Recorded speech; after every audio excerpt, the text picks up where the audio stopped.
Hello friends, எல்லாருக்கும் வணக்கம். நான் உங்கள் டேவிட் அன்பு. இன்றைக்கி நாம் இந்த வீடியோவில் நாம் ரெகுலராக எவ்ரிடே கம்யூனிகேஷனில் இதெல்லாம் கரெக்டு அப்படின்னு நினச்சி பேசிகிட்டு இருந்த ஒரு சில தவறான ஃப்ரேசஸை அண்ட் சென்டென்சஸை பார்க்க போகிறோம். சரிங்களா? நிறைய இருக்குங்க, எக்கச்சக்கமான ஃப்ரேசஸ் இருக்குது. ஆனால் அதில் நாம் அதிகமாக பயன்படுத்தக்கூடிய அந்த தவறான ஃப்ரேசஸை மட்டும் இன்றைக்கி நம்ம பார்க்கலாம். சரிங்களா? ஸோ வீடியோவை ஸ்கிப் பண்ணாமல் ஃப்ரம் ஸ்டார்ட் டு ஃபினிஷ் பாருங்கள், அப்போ தான் உங்களுக்கு புரியும். அண்டு இந்த வீடியோவை பொறுத்த வரைக்கும் நீங்கள் கொஞ்சம் நோட் பண்ணி வச்சுக்கிட்டீங்க அப்படின்னா கொஞ்சம் நல்லது. ஏன்னா அடிக்கடி நீங்கள் திருப்பி பார்க்குறதுக்கு அது உங்களுக்கு ஹெல்ப்ஃபுல்லாக இருக்கும். இல்லாட்டி ஸ்க்ரீன்ஷாட் கூட எடுத்து வச்சுக்கோங்க. அது மட்டும் இல்லாமல் இன்றைக்கி நீங்கள் கற்றுக்க போகிற இந்த பர்டிகுலர் ஃப்ரேசஸால் என்ன பண்ணுறீங்க அப்படின்னா, இதுக்காக அப்படியே கொஞ்சம் மாற்றி போட்டு ப்ராக்டிஸ் பண்ண ஆரம்பிங்க. அப்போ தான் என்ன ஆகுன்னா உங்களுக்கு நல்லா பழக்கமாகும். சரிங்களா? ரைட். அண்ட் இதான் நம்ம சேனலுக்கு நீங்கள் ஃபஸ்ட் டைம் வந்திருக்கீங்கன்னா நம்ம சேனலை மறக்காமல் சப்ஸ்கிரைப் பண்ணிட்டு பெல் பட்டன் கிளிக் பண்ணி வச்சுக்கோங்க. அப்போ நான் போடுற வீடியோஸ் உங்களுக்கு தொடர்ந்து வந்து சேரும். நம்ம டிலே இல்லாமல் டைரெக்டாக வீடியோக்குள்ளே போயிடலாம்.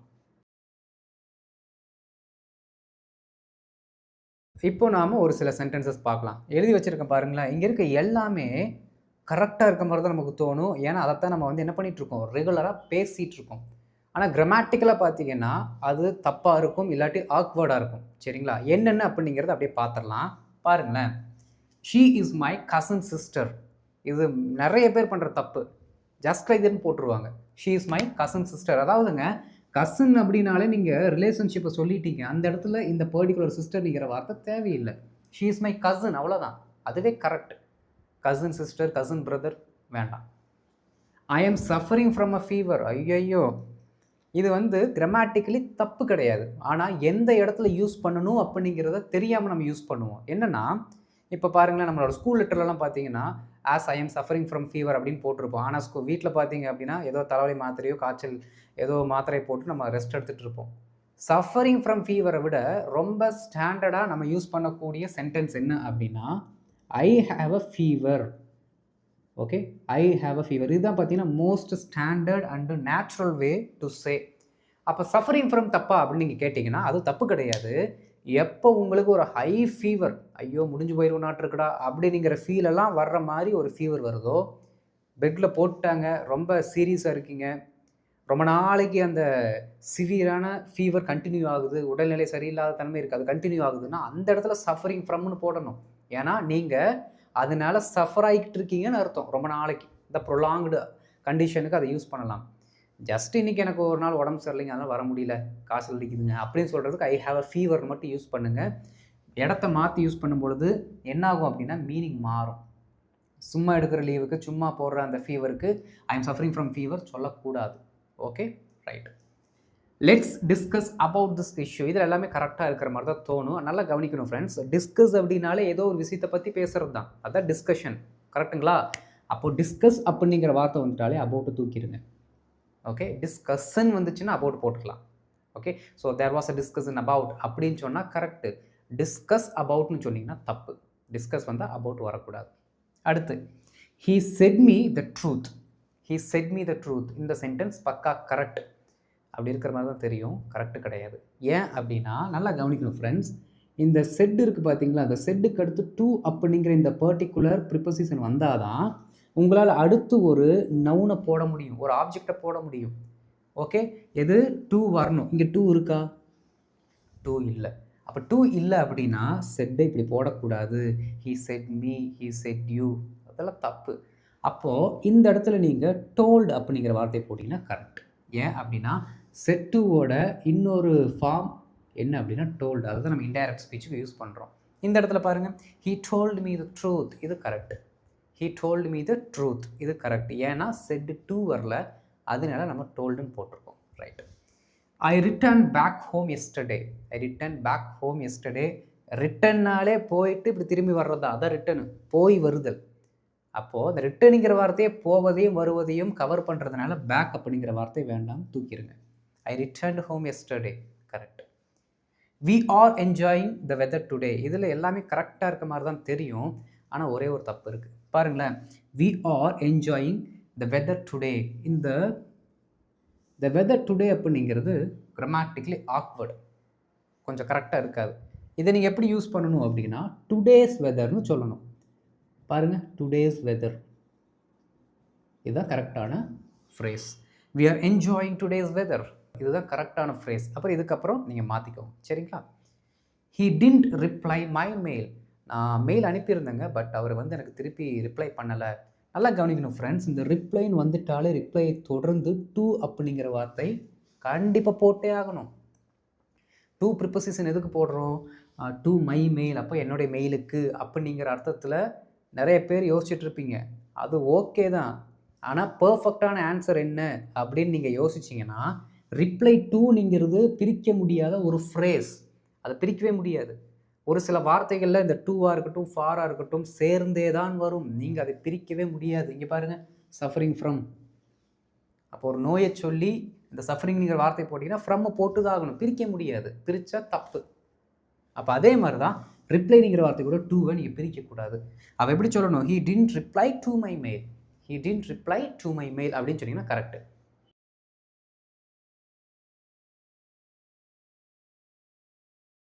நெறைய இடங்கள்ல நாம திடீர்னு நம்மகிட்ட யாராச்சும் வந்து நீங்க யார் அப்படின்னு கேட்கும்போது, உடனே என்ன பண்ணிருவோம்னா, தெரியாம மை செல்ஃப் அப்படிங்கிற வார்த்தைய போட்டு இன்ட்ரோ குடுப்போம். கரெக்ட்டுங்களா? இந்த மை செல்ஃப் அப்படிங்கிற வார்த்தைக்கு தமிழ்ல என்ன அர்த்தம் அப்படின்னா, நானே அப்படின்னு அர்த்தம்.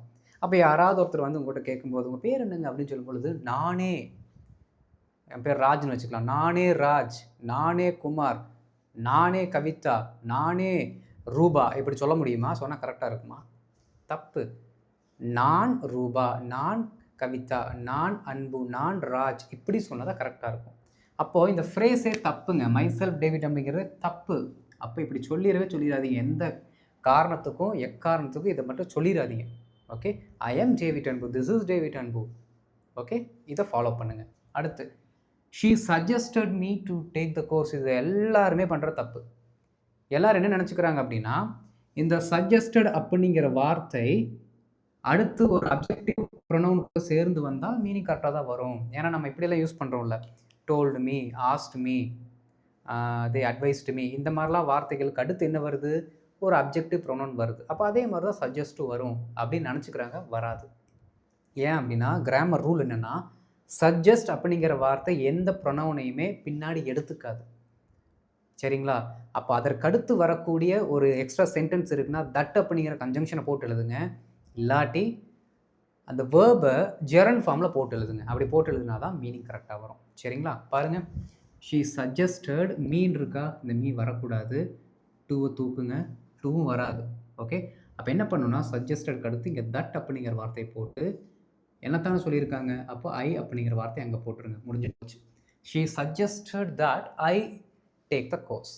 She suggested that I take the course. Okay. இது ஒண்ணு. இன்னொன்னு, இந்த ஐ அப்படிங்கிற வார்த்தைய நீங்க சொல்ல வேண்டியதில்ல அப்படின்னா, she suggested taking the course அப்படின்னு சொன்னாலும் கரெக்ட். பாருங்க. She suggested taking the course. இப்படி தான் சொல்லணுமோ தவிர, சஜஸ்டட் மீ அதுக்கப்புறம் ஒரு ப்ரிப்போசிஷன் டூ இது போடக்கூடாது. சரிங்களா? அடுத்து, he told that he is coming. he told that he is coming. Friends இதில் 2 நுவான்சஸ் இருக்குது. என்ன அப்படின்னா, இந்த டோல்டுன்னு வந்துட்டாலே 100% அந்த பக்கத்தில் இருக்க அந்த பர்ட்டிகுலர் சென்டென்ஸ் இருக்குது பார்த்தீங்களா, அது பாஸ்டில் தான் இருக்கணும். Maximum past. மேக்ஸிமம் எல்லா இடத்துலையும் மேக்ஸிமம் பாஸ்ட் தான் வரும். 99.999 அப்படின்னு சொல்கிற மாதிரி டோல்டு வந்துட்டாலே அந்த பக்கம் இருக்கிறது எல்லாமே பாஸ்டில் தான் வரணும். அப்போ அந்த கருத்துப்படி எடுத்துட்டோம்னா, இங்க பிரசன்ட் வந்திருக்கு. அப்போ ஆல்ரெடி நமக்கு ஒண்ணு தெரிஞ்சிருச்சு. ஒண்ணு டோல்டு தப்பா இருக்கணும். இல்லாட்டி இங்க இருக்கிறது தப்பா இருக்கணும். Point number 1. 2வது, டோல்டுன்னு வந்துட்டாலே டோல்டுக்கு அடுத்து ஒரு ப்ரொனவுன் இருக்கணும். இல்லாட்டி ஏதோ ஒரு நவுன் இருக்கணும்னு நமக்கு தெரியும் தானே. இங்க இருக்கான்னு பாருங்க. எந்த ப்ரொனவுனோ எந்த நவுனும் இல்ல டோல்டுக்கு அடுத்து. அப்போ டோல்டு இங்க வராது. அப்போ செட் அப்படிங்கிற வார்த்தை போட்டீங்கன்னா கரெக்ட்டா இருக்கும். ஏன்னா செட்டுக்கு அடுத்து நமக்கு ப்ரொனவுனோ நவுனோ போடக்கூடாது அப்படிங்கிறது தெரியும். அப்போ he said that he is coming. He said that he is coming. அவரு நான் வந்துட்டுருக்கேன் அப்படின்னு சொன்னாரு. அவரு நான் வந்துட்டுருக்கேன்னு சொன்னாரு. அவ்வளோதான். I am very much happy today. நிறைய டைம் சொல்லுவோம் I am very much happy today அப்படின்ட்டு. ரொம்ப சிம்பிள். இங்கே பாருங்க. ஐ ஆம் வெரி ஓகே. மச்ச தூக்குங்க. Okay. I am very happy today. அதான் correct. I am very much happy வேண்டாம். I am very happy today. அதுவே கரெக்ட் தான். Okay. They need an information about the project. நல்லா கவனிக்கணும் ஃப்ரெண்ட்ஸ். இந்த இன்ஃபர்மேஷன்ங்கிறது அன்கவுண்டபிள் நவுன். ஓகே. இன்ஃபர்மேஷன்ஸ்னு சொல்லக்கூடாது. இன்ஃபர்மேஷன் அவ்வளோதான். அப்போது இது அன்கவுண்டபிளாக இருக்கும்போது எந்த ஆர்டிக்கிளும் முன்னாடி வராமல் இருந்தால் நல்லது. They need information about the project. They need information about the project அவ்வளோதான். Okay, could you explain the process? could you explain the process? நல்லா கவனிக்கணும். இந்த எக்ஸ்பிளைன் அப்படிங்கிற வார்த்தை ரிப்ளை அப்படிங்கிற வார்த்தை எப்படி டூவோட சேர்ந்து வருமோ அதே மாதிரி தான் எக்ஸ்பிளைன் அப்படிங்கிற வார்த்தை டூவோட தான் சேர்ந்து வரணும். அப்போ எக்ஸ்பிளைன் அப்படின்னா யாருக்கு எக்ஸ்பிளைன் பண்ணணும் அது நமக்கு வேணும்ல.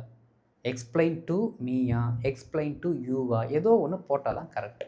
அப்போது குட் யூ எக்ஸ்பிளைன் இருக்குங்களா, explain to me the process சொன்னாலும் கரெக்டு, இல்லாட்டி good you explain the process to me அப்படிங்கிற வார்த்தை கடைசியில் சேர்த்துக்கிட்டாலும் கரெக்டு தான். ஓகே, எக்ஸ்பிளைன்னா யாருக்கு எக்ஸ்பிளைன் பண்ணணும் அந்த பர்டிகுலர் ப்ரொனவுன் போட்டே ஆகணும். புரியுதுங்களா? பாருங்கள், could you explain the process to me, could you explain to me the process அப்படின்னு போட்டுக்கலாம், தப்பு இல்லை. I have done a mistake.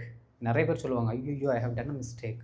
ரொம்ப சிம்பிள், டன்னுக்கு பதிலாக மேட் அப்படிங்கிற வார்த்தை போட்டுக்கோங்க, அவ்வளோதான். I have made a mistake, இதுதான் கரெக்ட். அடுத்து, she is my own sister. எல்லாரும் சொல்லுவாங்க sir my own sister has come sir, I need to go out, I need to talk to her. என்னோட சொந்த அக்கா வந்திருக்கிறாங்க. அது என்னடா சொந்த அக்கா, அக்கா அவ்வளோதான், அதான் சொந்த அக்கா. தூக்குங்க ஓனு, சிஸ்டரை மட்டும் வைங்க. ஷீ இஸ் மை சிஸ்டர், அவ்வளோதான், தேவையில்லை. சிஸ்டர்னாலே அதில் அந்த ஓன் அப்படிங்கிற ரிலேஷன்ஷிப் இருக்குது, அதனால் இந்த ஓன் அப்படிங்கிற வார்த்தை ரெண்டண்டாக இருக்கும், தேவையில்லை. She is my sister. The news are very shocking. The news are very shocking. இதில் நமக்கு தெரியும் நியூஸ் அப்படிங்கிறது சிங்குலர். நியூஸ் அப்படிங்கிறது சிங்குலர். எப்படின்னா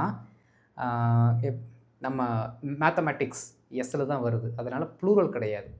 அது ஒரு கான்செப்ட், ஃபிசிக்ஸு கான்செப்ட், பல என்ன சொல்கிறது, பல கருத்துக்களை அடக்கிய ஒரு தொகுப்பு. அதே மாதிரி பல விஷயங்களை அடக்கிய ஒரு தொகுப்பு தான் நியூஸு. அதனால் ஆர் வேண்டாம், இஸ் அப்படிங்கிற பீவவை போடுங்க. Okay, the news is very shocking. இப்போ கடைசியாக ஒரு சில சென்டென்சஸ் பாருங்கள். She enjoyed during the party.